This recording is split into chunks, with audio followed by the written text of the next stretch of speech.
Hey everyone, Tim K here, host of the Veterans Project podcast, founder of the Veterans Project and the Caregiver Project as well. I'm here to talk to you today about this incredible podcast we have coming up.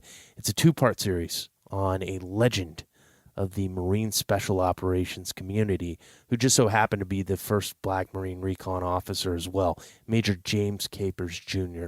You're not going to want to miss a single word of this podcast. Now, this podcast is accompanied by the project, so you'll be able to read along with that as well. Every single word that this man speaks is just truly that of a legend. So I want you to take the time to really ruminate on this, to really soak this in, absorb all of this material because it is special and he is one of our most legendary. Now, I would not have been able to do this podcast without this incredible organization or this project. I wouldn't have been able to do either one without this incredible organization, the Marine Reconnaissance Foundation, which I have personal experiences with, and they are just an incredible organization. I am honored to have them sponsoring this podcast and project. The Marine Reconnaissance Foundation, or MRF, is committed to serving the Marine reconnaissance community and its veterans by providing assistance to active duty, retired, and former members of the recon community. The foundation aims to provide immediate emergency and reoccurring deliberate support for the reconnaissance Marines and special amphibious reconnaissance corpsmen of all generations and their families. In addition, the MRF strives to share and perpetuate the storied lineage, history, and traditions of the reconnaissance community. The MRF is a registered national nonprofit 501c3 organization who is able to provide annual reoccurring programs and emergency support because of the generosity of large and small businesses and patriotic citizens and their families. If you're interested in donating to the MRF, please visit their donation portal on reconfoundation.org. That's reconfoundation.org. or at the link in our description via PayPal. Visit reconfoundation.org to learn more about this incredible organization and all they are doing for the Marine Recon community. Their lives so well lived that the encapsulated measure of their influence and stature is truly almost incomprehensible if we look at the scope of where they came from and where they ended up. Who rises up from the ashes of the downtrodden, the persecuted and neglected sects of our society? How would that story read? Who would that human be? You know, there was a boy from Bishopville, a son of sharecroppers, whose story seems so unlikely that many have called it a legend. But we assure you that every word is completely factual. In all actuality, the reality of the story is probably more powerful than the tale itself. A young black child grows up in those oppressed and subjugated segments of a nation that's supposedly built on the principles of freedom for all, but not living up to its foundational promises. Does that child one day become a man and rise up in passionate vitriol against the man, becoming a pinnacle of revolution and revolt? Or does he tackle those problems from a different angle? This podcast is not meant to act as a social commentary, but merely a legacy piece on one American's example of the reality of ultimate persistence against all odds. James Capers Jr. was born to be a Marine.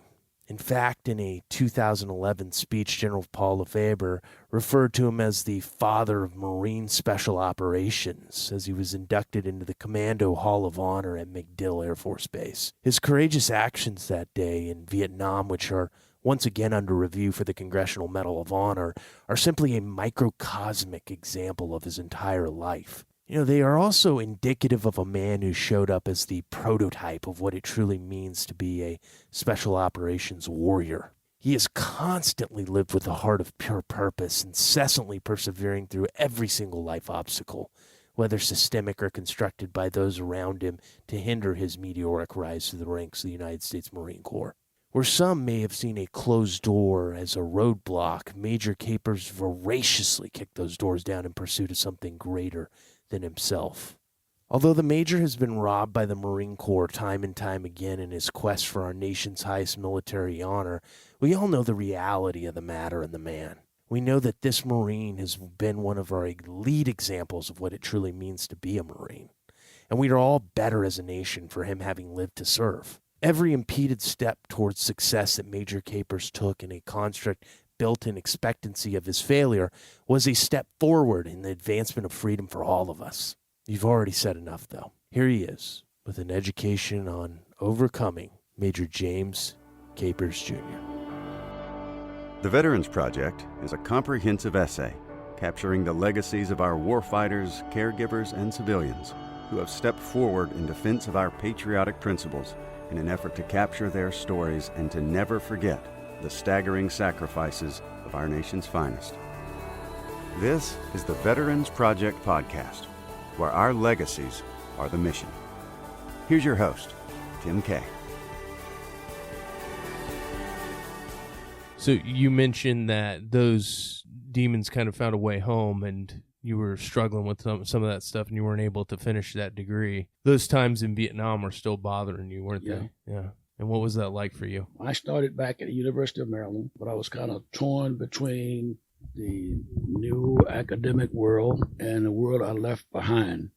And a lot of what I left behind was solemn and bitter, and I was bitter. I lost a lot of good friends there. It was hard to sit in classroom with young kids who had never seen a round fight in anger, and they were complaining about the war and complaining about the conduct of American soldiers and how we were murdering children. But it had a freedom of speech, First Amendment right. They were giving the class their own opinions about the war. And I'm sitting there as a wounded warrior when I would rather have been home because I was working during the day and going to school 3 nights a week. And when I heard those comments, it hurt. I was an officer at this time, and some of them were racially oriented. We had a lot of riots in the streets, and at the time when Martin Luther King had been killed, and a lot of negative things were going on in the company, in the country. And to sit there night after night and hear the commentary, and I was hurt by the memories of all those bodies that I saw in battle zones around Vietnam and the pain that I suffered and continue to suffer. And we still had troops bleeding in war zones in Vietnam. There were days when I didn't want to go back to school. I think I got relatively good grades because the teacher sensed that there was something wrong. You know, you probably could do better, but there's something wrong here. Do you need help? You know, I'm here to help you. And I'm just as offended as you are by some of the comments that's made in these freewheeling classes when we're talking about current events and rights and wrongs and the Southern era of slaves and why we fought the Civil War. And she was telling me they got First Amendment rights. They can talk about this in class. We're here to educate each other. Didn't have that many African Americans in the class, but myself and a few others, she wanted the white students to talk like they were black. Oh, wow. Now, you are black now, and you speak like you were black. Wow. Their voices automatically went up. They were deeper because they assumed that's how we sound. Wow. Then they asked the black guys to talk like they were white. So it was an education for ourselves. I don't know what I got out of that, but wow. It was a difference in understanding. And it made us think we can all be friends no matter what we sound like if your language is good. That's how we determine the value of a human being, what he's learned, and not just how he speaks or what he sounds like or what you think he may sound like. I learned a lot from that class, and I began to become a little bit more tolerant. As a result of that, I started something called Capers and Company. It was a USO show that I put together, a show from Marine Barracks Fort Meade where I was stationed, and I was going to the University of Maryland as a part of the University of Maryland outreach program. And the instructors was from University of Maryland, but it was taught on the Fort Meade base. Wow. The Army paid, I think, 75% of the cost, and we got some books and things like that, but you had to do the work, and you had to show up on time, and you had to be there 3 nights a week. I did the best I could until I got orders to go to Europe, and obviously there's no time in Europe, but aboard ship, we had 3,000 Marines and sailors aboard that ship aircraft carrier, USS Wasp, that fought World War II, and I was in charge of security aboard that ship. I was an officer by this time. A lot of racial problems on the ship. We went across the Atlantic and spent a year in Europe. And I had some other missions I had to do while I was over there. We had some riots aboard the ship. We had this time in the Marine Corps or the Navy too, A lot of African Americans want to wear their hair in a certain style called a afro. Mm. A lot of the officers wasn't going to allow that. This is what the regulation states, and this is where it's going to be. And because of that, we had a lot of intolerance. So I started a program called a firing line. And every Sunday at 1 o'clock, I got everybody down in an empty compartment. Everybody wanted to come. And we talked about racial tolerance and why we're going to be on this ship for a year. We need to learn to get together. I talked to Admiral in and get me a bunch of books called From Slavery to Freedom. Mm. And we talked about the history of the African-American experience in this country and, slavery and the Civil War. And I taught those programs. And each Sunday, we got more and more there to hear the story of the African-American experience. A lot of the white kids, sometimes we had more white kids than we had black kids. Wow. And a lot of good questions. A lot of them became good friends. One of the black kids became one of my assistant instructors because we needed to do something. We needed to figure out how we're going to stay together for a year on this aircraft carrier. And a lot of the other ships were having the same problems. Wow. And I was able to reach these kids, and they enjoyed coming down there to my firing line. When my tour was over, the Admiral gave me a Navy Commendation Medal or something like that. Wow. And the whole ship turned out. When I walked down the plank, they all came out to salute me because, it was an important lesson all of us learned how to live together. And the war was still going on now. Mm. This was 1971, 72. All the officers ate in something called the wardroom, and the troops had their own mess hall. But below the officers' mess, the wardroom, lived a group of Filipinos, and they were recruited to come to the States as cooks and slaves and servants.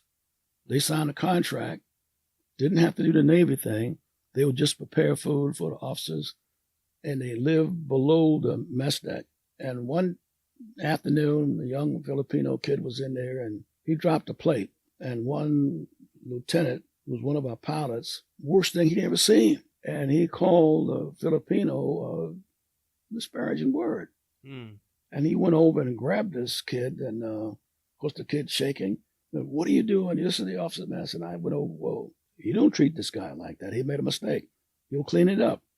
You need to let this guy alone. I was a lieutenant too, but I was a second lieutenant. So he was a senior to me, but he wasn't senior to me in right and wrong. Mm. You got to make a stand. You're not going to bounce this kid along because, you're white and he's brown. Mm. I had a meeting with the Filipinos. I went down to the compartment where they all slept and ate. They didn't associate with the white sailors and black sailors on the ship because they were just servants.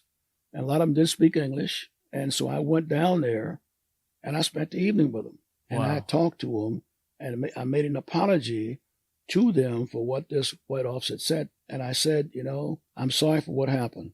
You guys are heroes. Your forefathers fought with MacArthur in World War II. Yeah.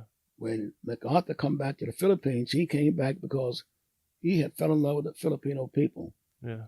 When the Japanese took over, the Filipinos didn't give up. They fought in the hills. Yeah. They fought in the hills. A remarkable group of people. As a matter of fact, the government paid some of the Filipino soldiers who fought after MacArthur went to Australia, I guess it was. They found these guys who kept the fight going and gave them awards and monies because they were one of our greatest allies. Right. And unfortunately, the Japanese came in, and we all know about the 500-mile march that he took the Filipinos, and I guess it's like a trail of tears, like the Indians in the 18th century.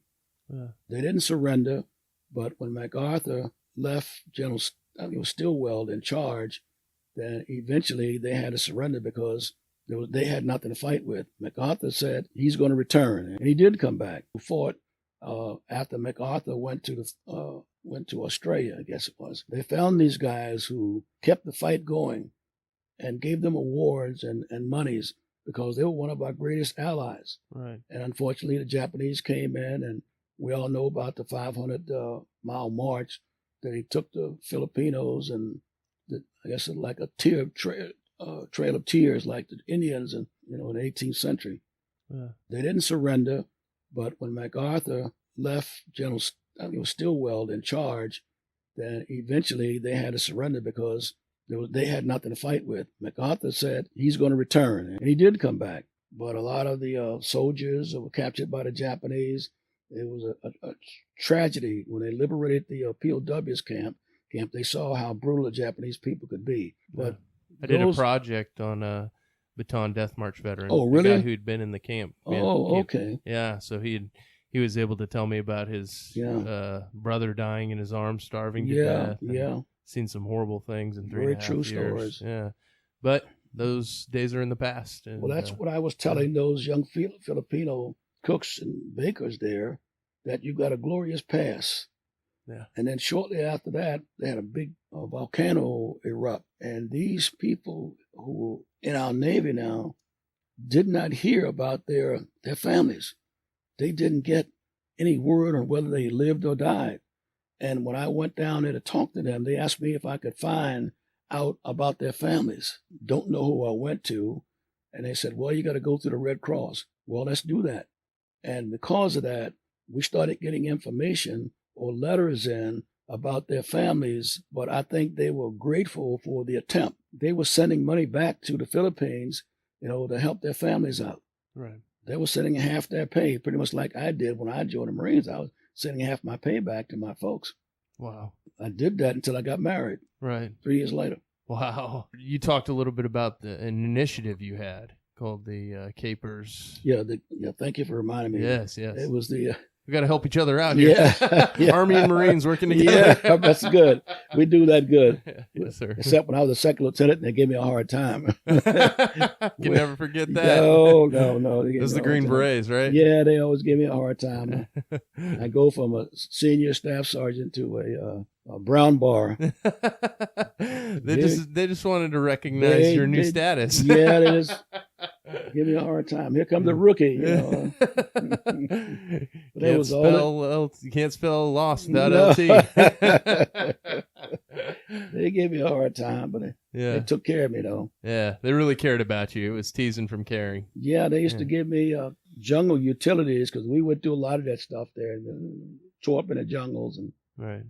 And whatever they had, they would share with me. Did you have the old jungle boots? We had got jungle boots from them. Nice. They gave us a lot of supplies because they got a lot of stuff in. They had warehouses full of that, stuff that they needed it, but they figured, well, Marines are our brothers. We're all fighting together. Right. They would give me pallets loads of utilities, jungle boots, and unfortunately, one day a group of my well-meaning troops went over and raided their armory. Oh no! And of course, I found out about that, and they told me, "We know that you guys did it. We know you guys did it."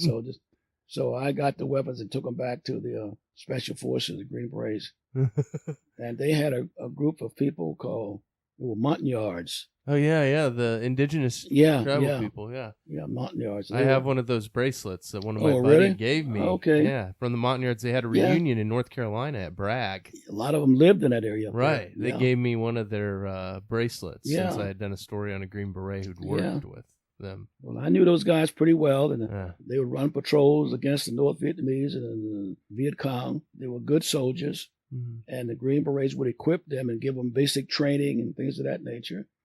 And I was there for that. Sometime I see them coming in from patrols, bringing their dead and wounded in. Sometime they were bringing them in by overland, and sometimes choppers would land and bring them in. But they were hard fighters. The Montagnards was no joke. I've heard great things about them. Yeah, they were one of the tribes that the Green Berets could always depend on. Right. They were very dependable troops, and a lot of them come to the States after the war and was living in some place in northern North Carolina. Yeah. I think the Army sponsored that. The Green Berets had fought with these guys and said, hey, we're not going to leave them here. No. They brought them home. It was a good thing that they did, Yeah. And I appreciated that. We never had that experience. The Army pretty much handled Montagnards, but it was a good program because there were days when even guys like me, when I run across these villages and I saw the results of what the VC had done, they would get the chief, hang him up, rip him down, his guts, and let the pigs eat his his entrails. Wow. Yeah, they would rape the women, recruit the young men, or just take them off, take all the rice, and then they would go off into the jungles and celebrate. We could track them. And we tracked them. We caught them off guard, and I guess assassination is probably the best word to use. But we caught them in their little hideouts, and they still had cooking pots. They were cooking and celebrating, cooking the stuff they'd gotten from these villages. We took them out. We had our dog with us. We'd smell the camp. And some of these missions we ran was at night. We could find them. My dog could track them, or we could track them. Wow. Unfortunately, the way we tracked them is that when they relieved themselves on the trails, we could pick this up and squeeze it and realize how old it was. Wow. And we'd know how long they were gone. And this is stuff, when we became animals, we became just like the jungle. Yeah. We were camouflaged, and we ate one meal a day. Did they teach you this stuff in jungle warfare school, or did you learn this when you were over there? I learned this. Okay. I picked it up. Yeah. I knew how to do this stuff, because I had a scent for not getting revenge, but finding those guys who'd done such brutal things to women and children. And there were days when I went in and blew up their boats, did what I needed to do. Right. They were scared of us. I bet. Yeah. He said, I had an old UDT guy tell me that, they said they owned the night. He said, BS. Yeah. We own the night. Yeah. I could see you guys owning the night. We moved a lot at night, and we did some good work at night. We called in artillery a whole bit. So we had that whole experience. Depends on what area we're working in. We were at Quezon. We fought on the lines. We fought hand to hand and close combat, and we didn't starve there, but we didn't get fed very much. No. When the rains came, the monsoon, and we couldn't get in air support, we couldn't get blood plasma in, we couldn't get morphine in, we couldn't get our dead and wounded out. So it was a tough time. We had to kind of hang on. At night, the rockets came, and we figured that the guys could have held on at Guadalcanal. So we're students of history. The Marine Corps is one old historical organization. Yes. And we live from one generation to the other. We still carry the same globe and anchor. Yeah. You guys are great at teaching that history to the younger Marines. Right. And I was in the Marine Corps when a lot of the guys were still alive from Guadalcanal, Iwo Jima, and I heard those guys talk and tell their stories. And so what it looked like when Hanoi Hannah said we couldn't hold Quezon, I told my guys we can. I'd get my troops in a little small group, and I would tell them, you're all volunteers. You're all recon Marines. We don't have a lot here, but if anybody wants to leave, you let me know. And one guy says, I want to stay, sir, but what about you? You're a lieutenant now. I said, it's a good question. I got a wife and I got a son back home, but I'll stay here with you. I'll be here. I'm not going anywhere. Where am I going? I'm only a second lieutenant, but I'll be with you. When they come, I'll fight with you. Wow. And, this was a little something you talk about, but I want the guys to know that, because I'm an officer now, I'm not going to the rear. I got transferred once when a major came in, and I wrote about that in my book. Chopper went down out in enemy territory. So I mounted a patrol with Army guys. There was an Army group of guys there with me, and great guys. There was a E7 in charge of the guys. They had a M40 or whatever it was, and they had these machine guns mounted on it. And I don't know how he got there. I had no idea who he was, but he was there with me at Quezon. Oh, wow. And it was on tracks. It was track 40 or what, I don't remember what the Army called this thing. Yeah. But he was listening to me one day, and when the choppers went down in enemy territory, and I was bound on a patrol to go out and get the major who was on this aircraft. I guess the Marine Corps would call him a gunny, but he was about a sergeant first class. Right. And he came up to me and said, Lieutenant, you need some help? I said, Gunny, where the hell did you come from? He said, I got my Army guys here. They're all black guys. Yeah. I have no idea where they come from. And he said, I've got these quad 40s here. I said, I kept calling him Gunny because he had stripes like Gunny. I said, Gunny, I'll take all the help I can get. He said, I'll go out and I'll bring your troops back. I went down to the command bunker, and we sent this whole rescue squad out. Yeah. And we opened up the big gates. Down the road they went at night. And I went to the command bunker, started briefing my guys, and I was only second lieutenant. We had some senior guys, Marine captains who were senior to me, but a lot of them was in supply and other groups like that. And I'm the combat guy.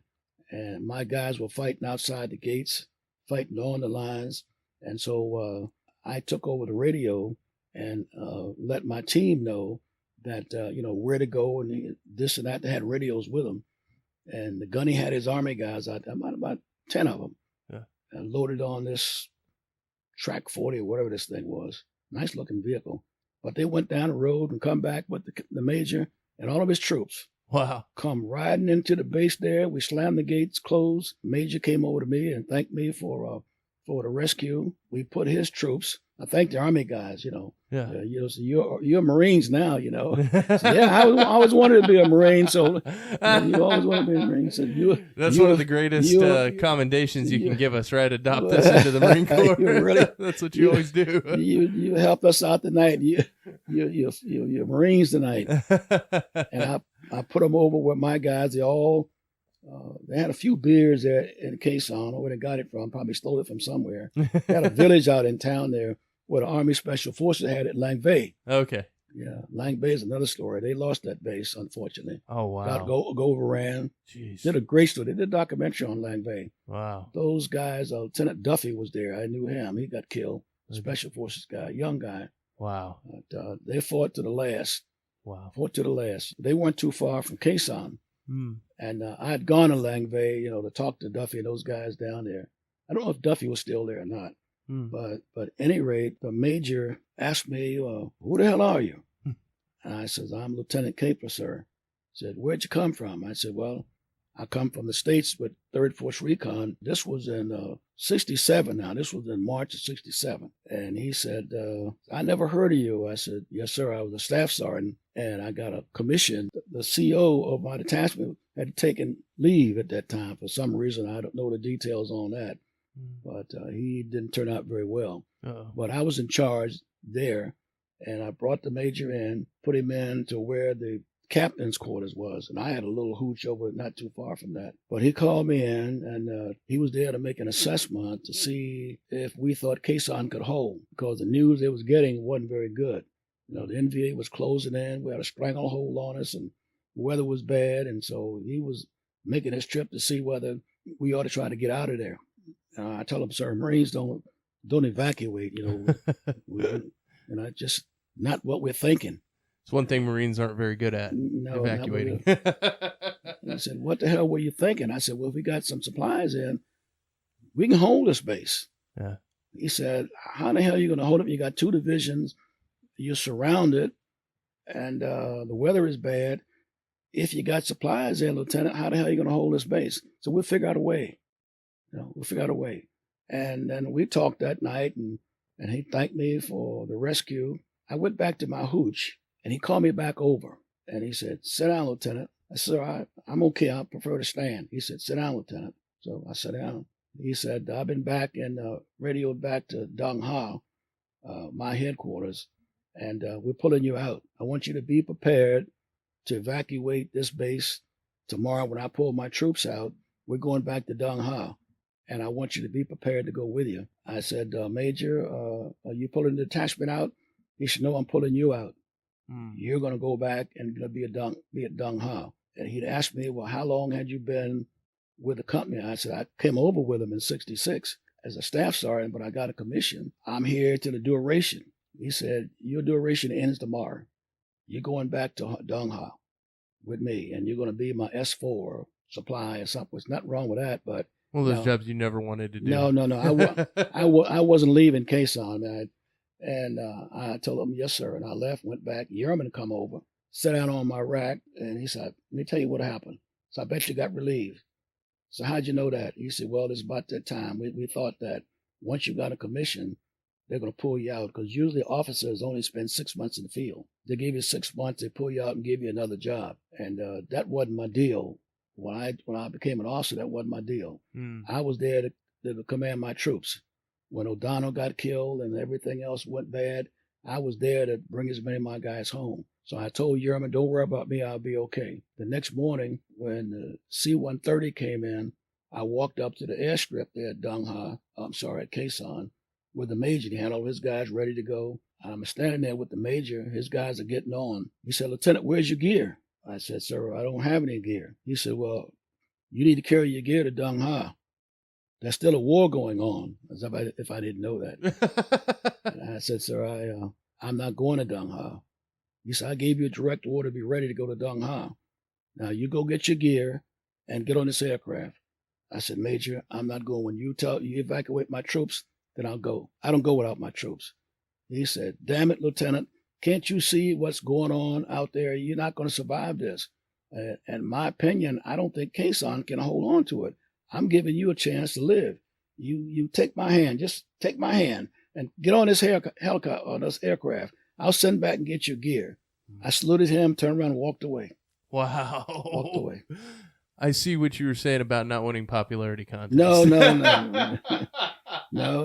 But I'm a second lieutenant. If I'm going to die, let me die with my troops. Wow. I believe that. Yeah. If I'm going to die, I'm going to die right here with Quezon. Yeah. After I told my guys about Guadalcanal and Iwo Jima, I'm not going to take a helicopter out here because I was lucky enough to get a commission. Mm. I'm staying here. Right. And years later, believe it or not, I saw this major. He was lieutenant colonel, and my wife, I had gotten out of the hospital on leave, and my wife and I were driving down the countryside on Maryland one Sunday afternoon, and we saw this little yellow Volkswagen was beeping. So we pulled over. It was the major. He said, Lieutenant Capers, I heard you were dead. I heard you got. I said, no, sir, I survived Quezon.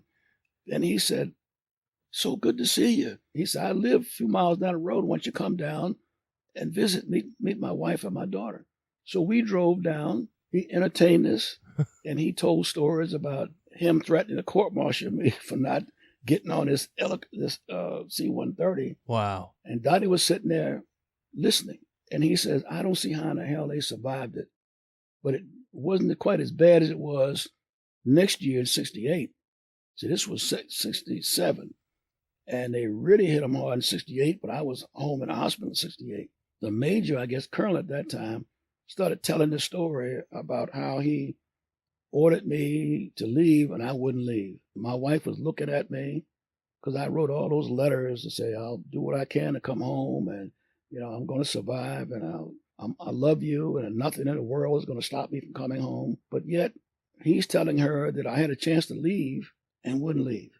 So when all this is over, I thank the colonel and he had a 13-year-old daughter. His wife was very gracious. We're going home now. And my wife hadn't said a word to me. I said, babe, is anything wrong? She said, yeah. I said, what's wrong, sweetheart? Sister, you told me that nothing in your letters, you told me that you would do anything in the world to come home to us. And now I found out that you had a chance to come home. You were transferred to a safer zone and you stayed with your troops. She said, didn't I mean that much to you? I said, sweetheart, no. Not gonna lie to you.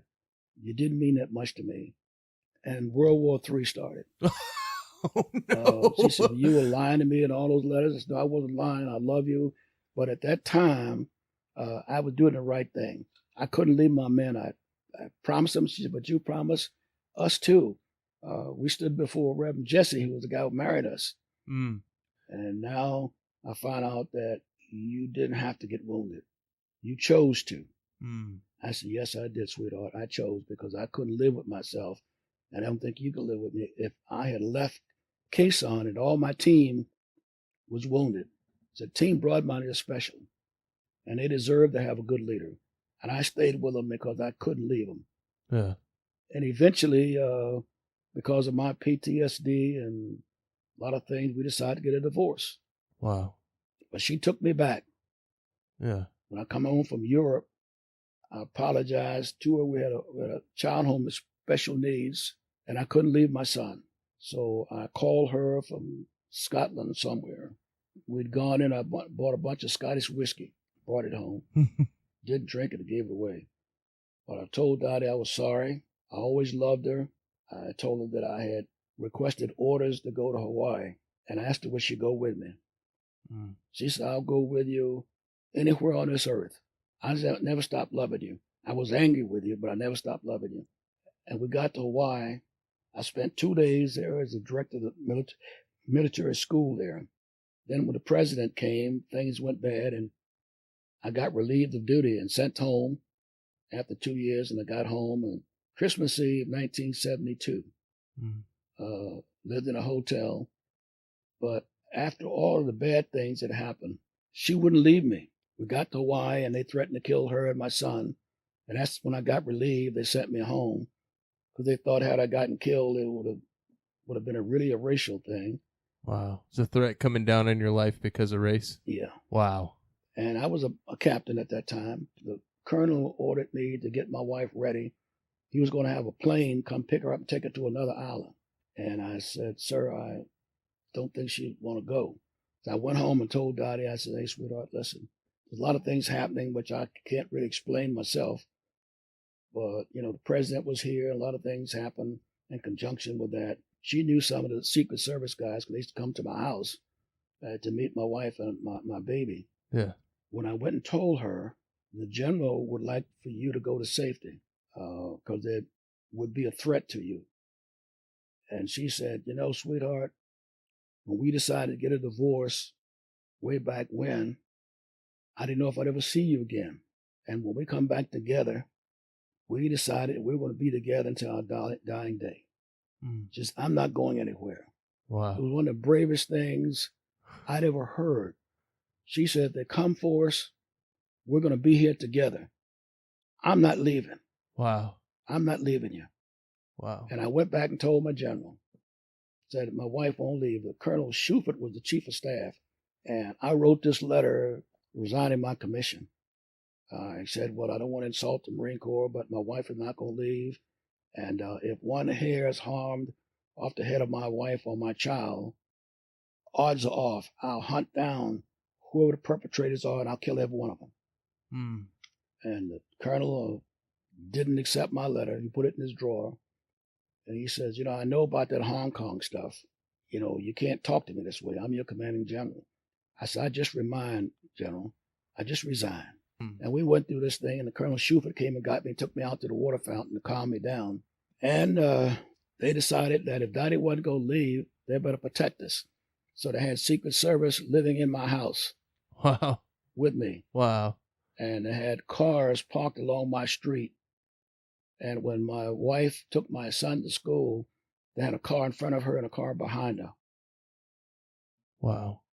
And one morning, she was a patriot. When colors went up, she got out of our car to honor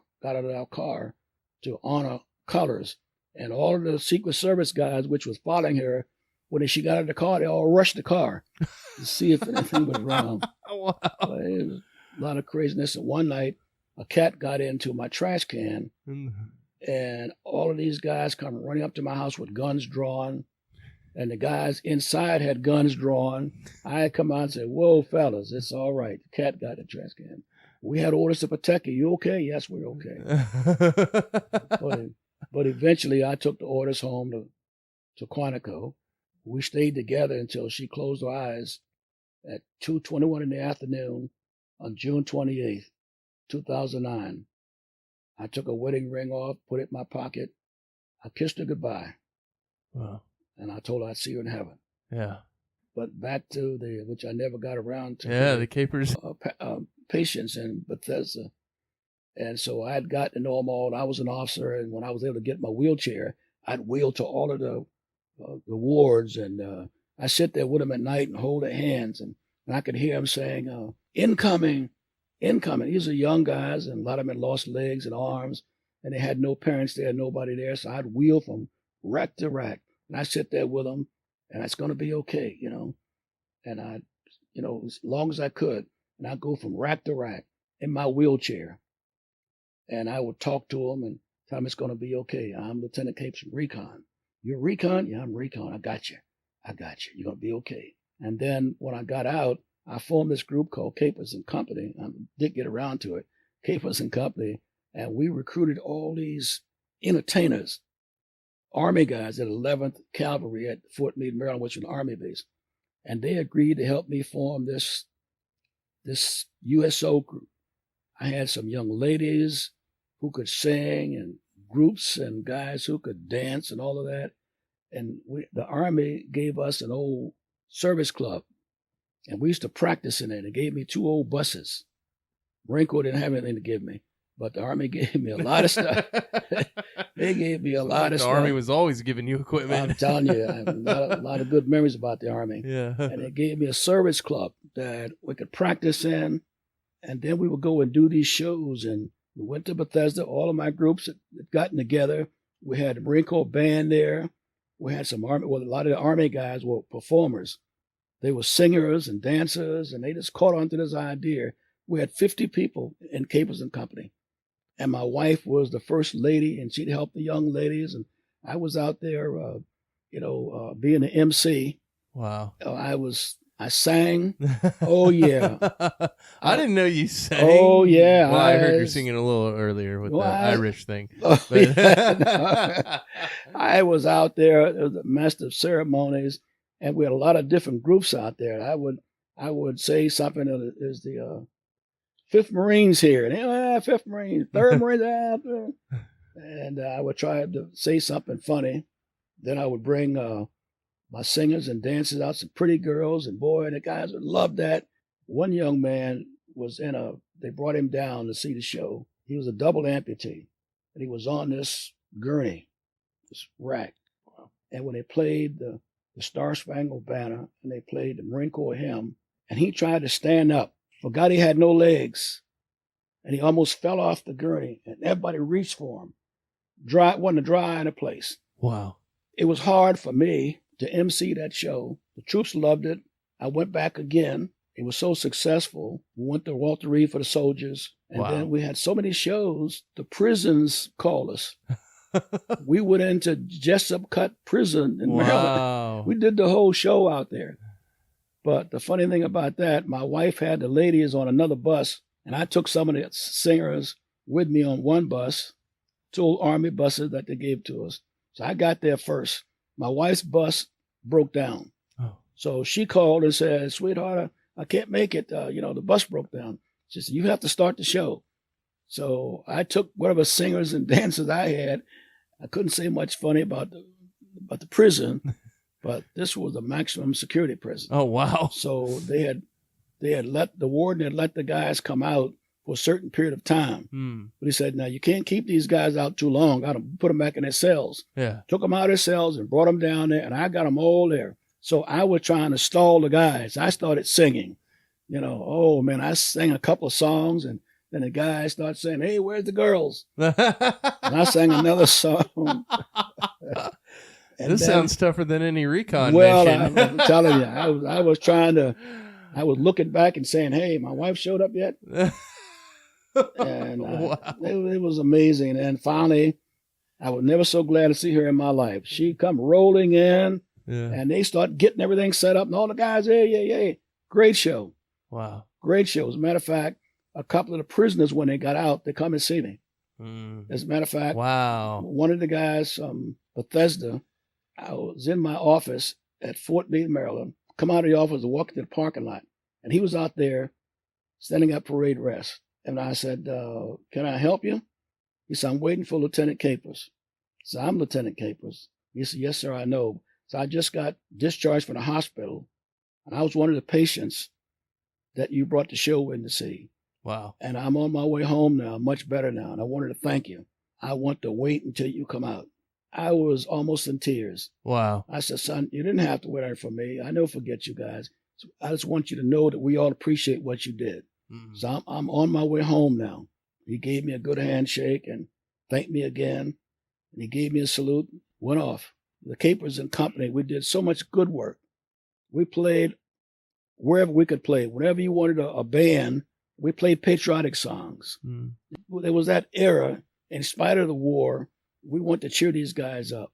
It's interesting. Earlier you were saying that you wanted to put some good back in the world because you've done enough bad, but sounds like you've done some Good too.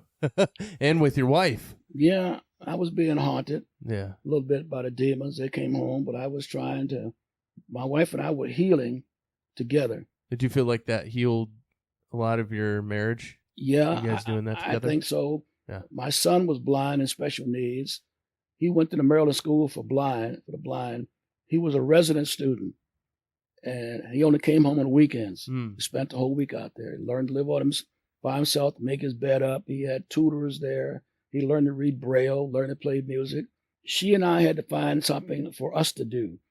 So I was a martial artist.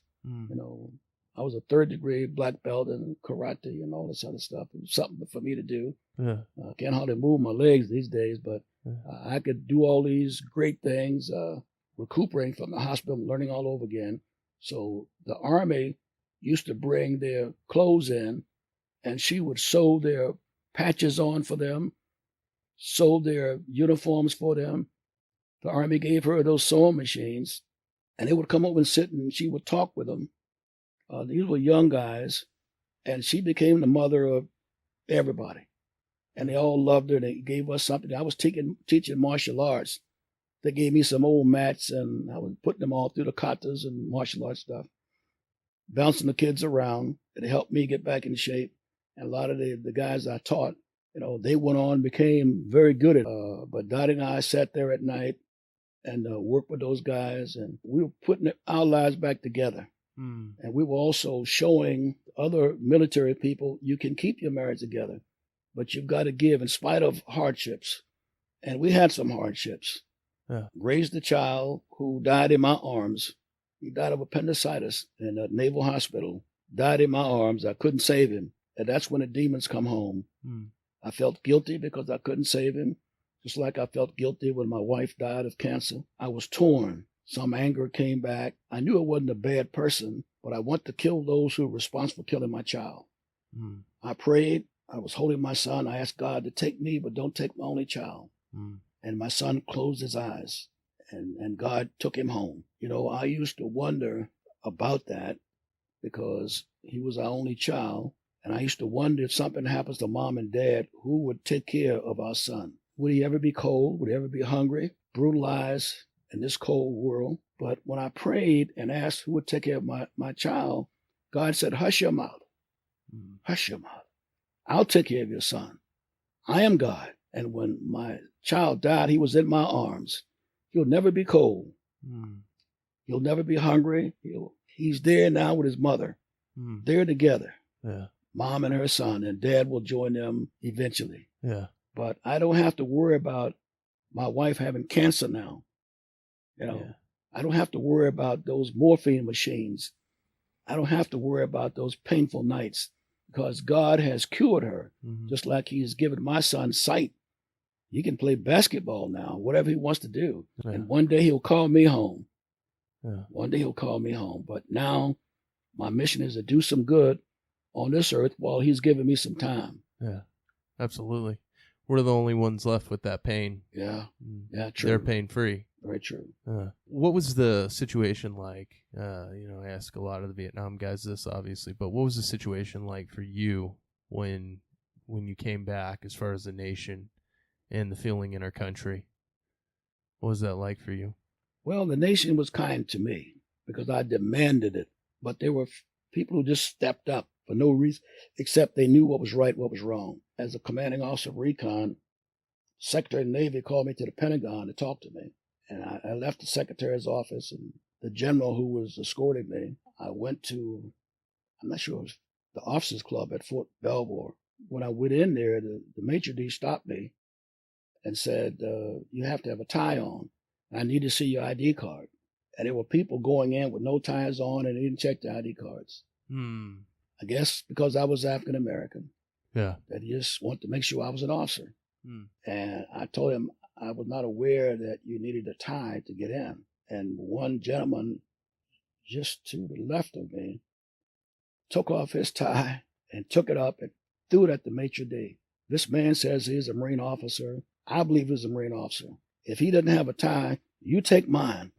But there's no reason to stop him. Wow. You don't stop this man from going in and having a meal. And I didn't know the guy.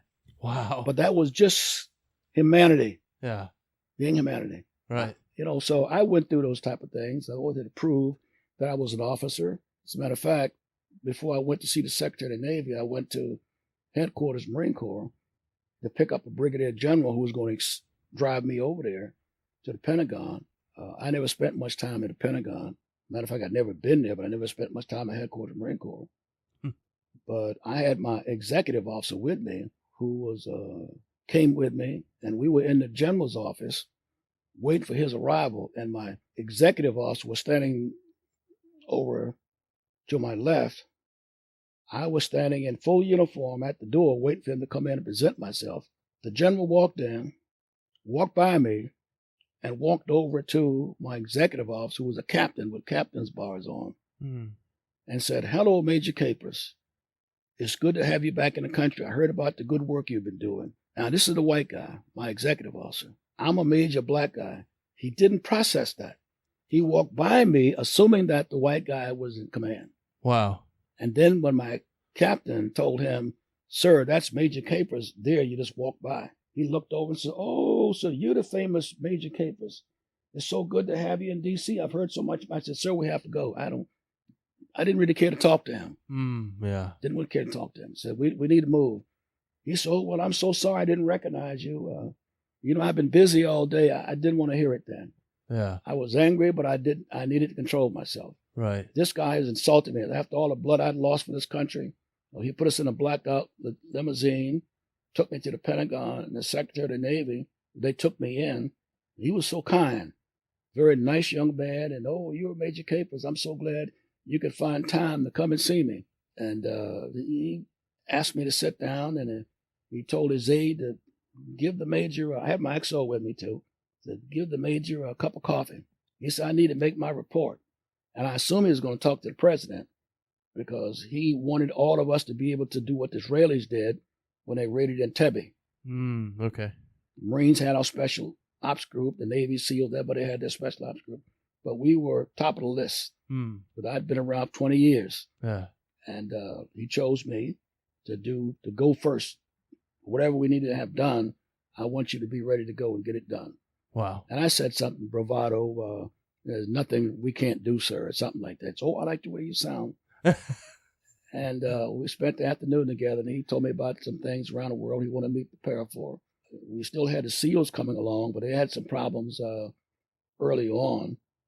But they come around, they did real good.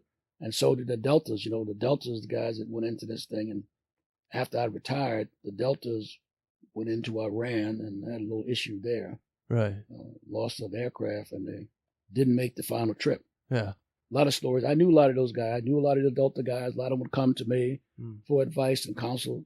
Keep in mind, I was a Vietnam vet and been through a lot. And I had a couple of CIA guys in my company with me. And I put them through training when they were there. They used to come to my house on the weekend. I love the CIA guys. They were young guys. A lot of them didn't have a lot of trigger time, but right. They were good at what they did. Yeah. So I was enjoying the tour and until I decided that I was done. Yeah. I couldn't do it anymore, so I retired. When was that? 1978, I retired. 1978. You ready to be done?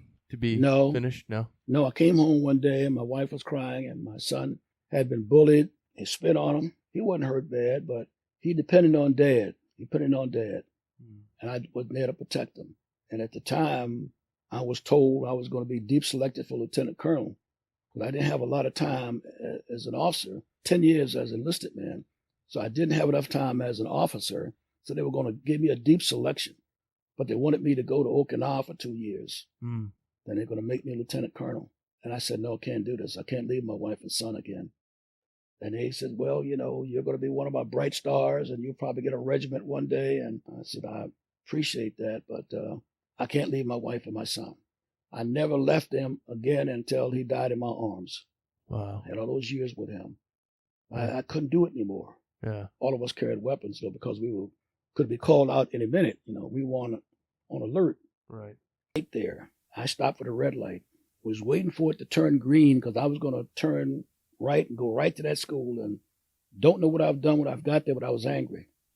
That light never changed. Oh, wow.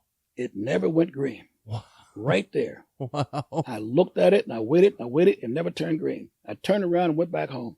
Wow. It's a signal. Uh, God wouldn't let that light change because he didn't know what I would do when I got there. yeah. The light, I don't know if there's anything wrong with that light, but it There never was at turned that green. moment. Wow. God can do amazing things. He can. Yeah. As you got out of the Corps, Mhm. going back to Vietnam, and then as you've seen, years go by now with dealing with racial tension and all the things you've dealt with, what do you think about things nowadays and how and kind of this is kind of an appropriate timing for this podcast with all that's going on right now. What do you think about the way that our country's going right now? Well, I got thoughts on it. Obviously, anybody now would have thoughts on it. It's all over the news, and you see what the policemen. I think people's dogs did. have feelings about it right Yeah. now. Like everybody's got. And even cats. And cats got feelings. Yeah, I heard the cats. I saw the cats protesting the other day, all lined up.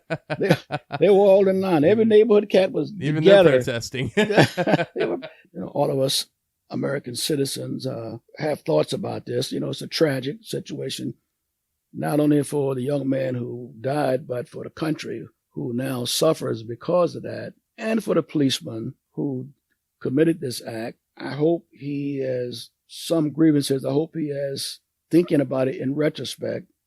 It's sad for him, too, because he should have known better. But if he goes to prison, he'll die in prison. Policemen don't last very long in prison.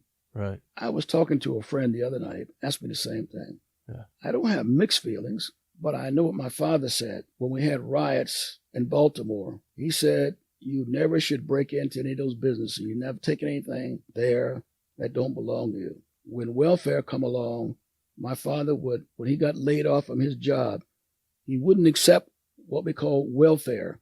You could go down and then you could get a check and you could buy certain things, whatever. Wouldn't do that. He worked in a steel mill for years, and breaking into a business, no. And taking things that don't belong to you, no.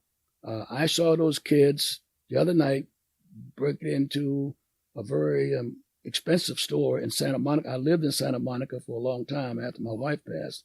Beautiful place. Yeah, I love 3rd Street Promenade, Mm-hmm. and I used to walk down every day and cry my eyes out thinking about my wife and my son. Wow. I've spent some awesome time down there, too, in that same area. Yeah. Oh, it's beautiful. I love it. But to see the way the torn down and kids running out with boxes of shoes and things, that's not who we are. It happened. We have to accept that. My thought is, do we deserve this type of riots in the street? The first man to die in Boston was a man named Christmas Attucks. He was a black man. He was shot by the British. They were protesting. So that's part of our history. Yeah. One of the big massacres was when the soldiers from World War I, who was promised bonuses, and they didn't get them. So they rioted in Washington, D.C. MacArthur was in charge of the military force that shot hundreds of them. Wow. Did not know that. MacArthur was a brigadier general. But now they wanted what they thought was due. With respect to African Americans, of course, I've thought a lot about this. I taught African American history for a long time. I'm quite versed in a lot of that. Some of it I just forgot because of aging a little bit. My memory is not as good as it used to be. But when you look at us as a people, we're the only people that was prosecuted based on one factor, the color of our skin. When we come here as slaves in 1620, and through the years, we were never allowed to vote until a certain time. We couldn't own property. We couldn't marry. And you couldn't buy your freedom. The Romans allowed their slaves to buy their freedom.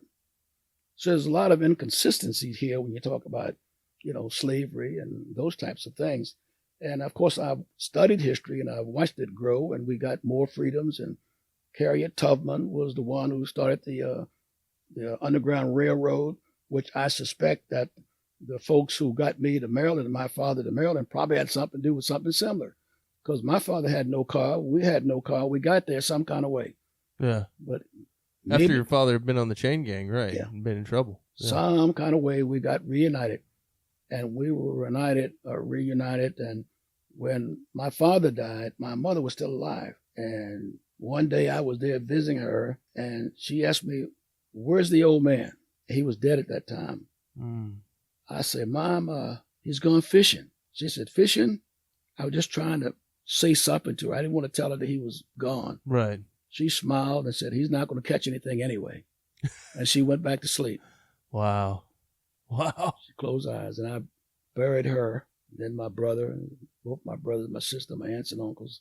Wow. But my father told me, "You take care of the family." I did that. Yeah. To the last one. I'm the last one now. Wow. I'm the last Capers, from that generation. You carried out his mission well. I carried his wishes. Yeah. Wow.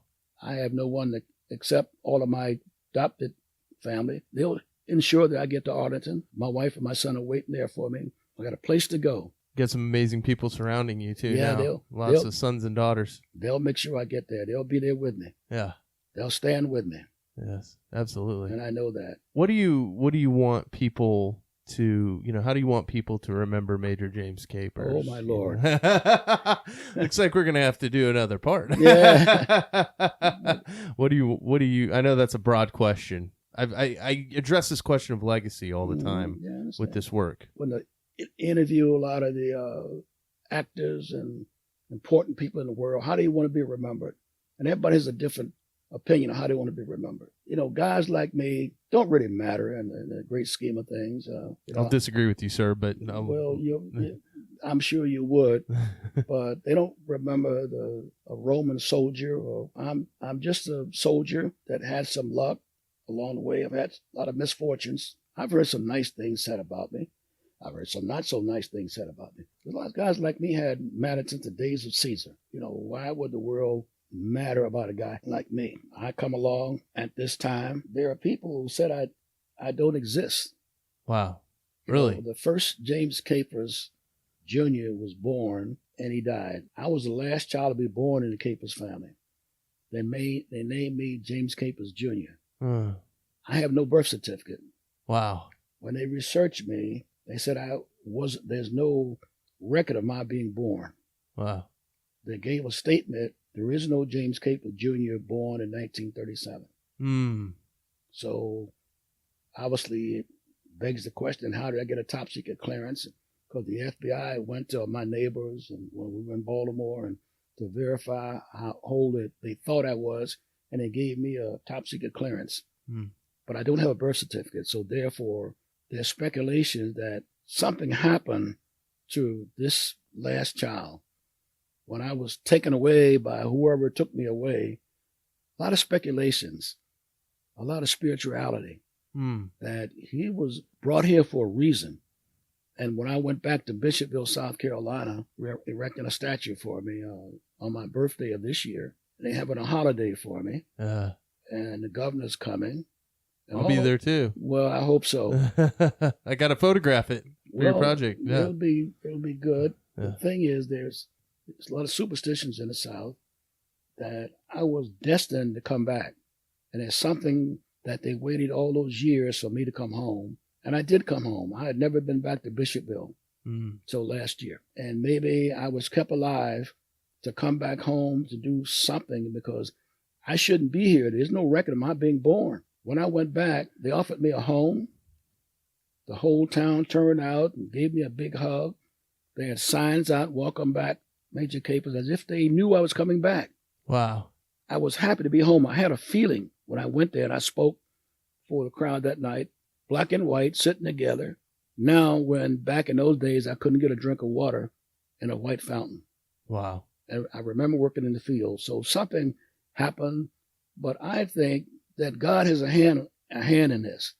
I really believe that God has kept me alive because I really can't explain how the hell pardon my language, but how I got hit so many times and lived. I bled so much that I couldn't hardly stand up, but I survived so many battles, saw so many good men die, but I'm alive. And it wouldn't have happened without God. And when I tell this story, I sort of digress to God because I am a Christian and I do believe that had it not been for my faith in God, even though my son was called away, but Jesus Christ suffered. did. God gave his only son, but I believe in God. And even though I'm alone, I live by myself, I'm not alone because I say I sit alone, but I'm not alone because God is with me. Yes. He's always been with me. Always with you. We can all take comfort in that. Yeah, you're right. So I wanted to address one more thing before we go. I wanted Sure. to talk about the film. Mm-hmm. You got a film. It's going to come out. Ashley Casado produced it, right? What does that film mean to you? I know that they worked really hard on that. How was that process? Well, when I got to California, remember I had lost my wife and my son. I'd buried my wife up in Arlington. Come home to an empty house, and I was hurt, confused in a way. What do I do now? Where do I go? And my first tour of duty was in California. My wife and I went to California, lived in a little small place that wasn't big as this room. Wow. Had a wonderful life. We loved each other so much. I still write to my wife. I wrote to her a letter the other day. I can't mail it, but I write to her and I tell her what I'm doing. I'll tell her tomorrow about this interview. She won't know what podcast is, but she may know. I don't know, up in heaven. She won't know now. Yeah. She's in heaven. Yeah. Yeah, there are no secrets in heaven. No secrets. I'll write to her and I'll tell her a young man came by and wanted to document our lives, and I'll make sure that she knows I'm still on the path. I'm still heading towards her. Yeah. I'm heading that way. But the documentary, when I got to California, a young lady met me at the airport with her father. Pretty young lady, Ashley Casado, young actress. She bounced up and said, "Hi, I'm Ashley." Her dad was there with her, and Carl did a real good imitation of the Godfather. We lost him a few years ago. Oh, wow. So I'm not a patriot of the family. Uh-huh. Ashley's brother, her mother, they write to me all the time. I talk to them all the time. Ashley, they adopted me. She was a good kid. She would take me to the ball games, and she went to the Marine Corps ball with me as my daughter. She's the keeper's daughter. She just come in, and there's a major with his daughter. She looks nothing like me. I can't get away, but that's the way it is. And she stood right here a few years ago and said, "I'm a keeper's daughter." She went with me when Destiny gave her speech up in Washington. Wow. She was sitting with her, but I don't know where that is right about now. Found an apartment, and I stayed there for a couple of years until I got sick and almost died. Oh, wow. That's when Yerman come to see. He was in Arizona, so I called him, and he drove all night long to come to the hospital and was standing by my side the next morning. Wow. With friends. He defends you. I've seen it. Yeah. But Ashley was there. Mother was there. They all come to see me. Then I wasn't doing too well, so they medevaced me from Santa Monica to San Diego. And they figured out what was killing me. And the Army, the Navy, their Navy doctors got together with the doctors up in Santa Monica at the VA, and they figured it all out. And I survived after several operations. Then my general came and got me, young man, which I had known when he was a young man. Instead of them putting me in a nursing home, he took me to his home. I went to live with him. Okay. And he became my son. He retired from the Marine Corps as a 3-star general. Wow. Yeah. You've got a lot of important sons and daughters. Well, we run across each other, and I survived. I had to learn to walk again, and I could only walk maybe 10 feet. Wow. This time again? Yeah. Wow. Yeah, I almost died in that, wasn't doing too well. Yeah, he said, no nursing home. You come live with me. As long as I've got a home, you've got a home. Created a bed for me down in his home. He fed me breakfast every morning before he went to work. Keep in mind, he was commanding officer of the 1st Marine Division. Wow. And we were still at war. And he took care of me. And when I was able to, he hired a nurses to take care of me during the day. They came and sat with me. I had 2 things, a picture of my wife and my son. And I didn't know where I was, really. Didn't know if I was in a hospital or in combat or what. A lot of medication. And eventually, they started taking me for a short walk. I was able to stand up. I says, "No, I'm not dying here. God has got too much work for me to do. He's going to let me out of this hospital. I'll go home." So after almost 4 years in California, I was well enough to come home. And Bill and my other son picked me up at the airport and brought me home. I hadn't been home in a long time. I looked around. This was a strange place to me. I never thought I'd see it again. Yeah. Place that my wife built from the ground up. Wow. But I was home again, by myself again. It was good. It was good to be home, but I was lonely. Gary should be here. I should hear him playing the piano. Yeah. Dottie should be saying, "Hey, dinner's ready." I miss those small things, the singing, the happiness in his home, the smell of food cooking, my son laughing, or me doing silly things. If you ask me, am I happy? I'm happy that my wife and my son are no longer in pain. I'm happy that they're in heaven. I'm happy that God is sitting beside me and helping me do this podcast. And I will pray that you will be successful. I'll pray that your trip back home is uneventful, and He will guide your hand and your eyes to synchronize this project and make you be as happy as I was. Thank you. On my way over here, I was praying, and I was praying at home last night. Every time, especially when I'm with the older gentlemen, I always pray really hard that I show their life the way that it needs to be shown, because you guys have been through so much, and you've been through so much. And so for me, you know, people always ask me, what's the end product look like? Is it ever as great as you want it to be?